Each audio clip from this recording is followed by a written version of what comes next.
A aplicação da lei no tempo. O que acontece quando uma nova lei entra em vigor? O que acontece com a lei anterior? As leis não são eternas. Ao longo do tempo, podem surgir novas necessidades na sociedade e o legislador pode decidir alterar, substituir ou revogar leis que já existem. Por isso, é importante compreender quando uma lei começa a produzir efeitos e o que acontece às situações que ocorreram antes da sua entrada em vigor. Em Portugal, uma lei começa a produzir efeitos depois de entrar em vigor. Normalmente, existe um período entre a publicação da lei e o momento em que ela começa a vigorar. Esse período é conhecido como vacatio legis.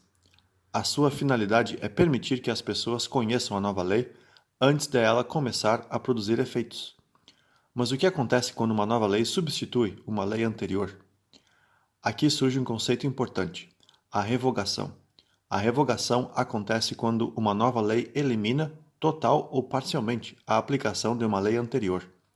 A revogação pode ser total, quando toda a lei anterior deixa de vigorar, ou pode ser parcial, quando apenas algumas das suas normas deixam de vigorar. Mas existe uma questão fundamental. Uma nova lei pode ser aplicada a situações que aconteceram antes de entrar em vigor? Em regra, a lei dispõe para o futuro.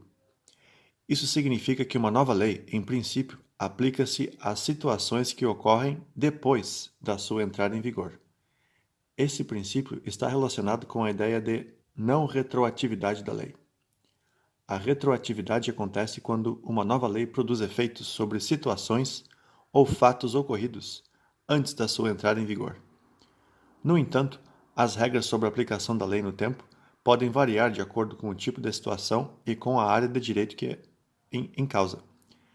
Por isso, é necessário analisar cada caso concreto. Então, para memorizar, entrada em vigor, momento a partir do qual a lei começa a produzir efeitos.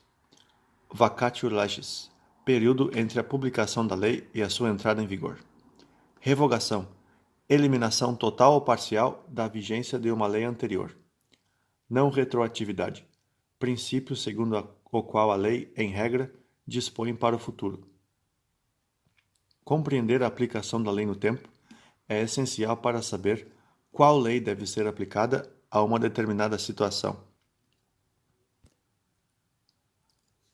Porque uma situação pode ter acontecido quando uma lei antiga estava em vigor, mas ser analisada quando uma nova lei já entrou em vigor. É precisamente por isso que o direito estabelece regras para determinar qual a lei se aplica e em que momento.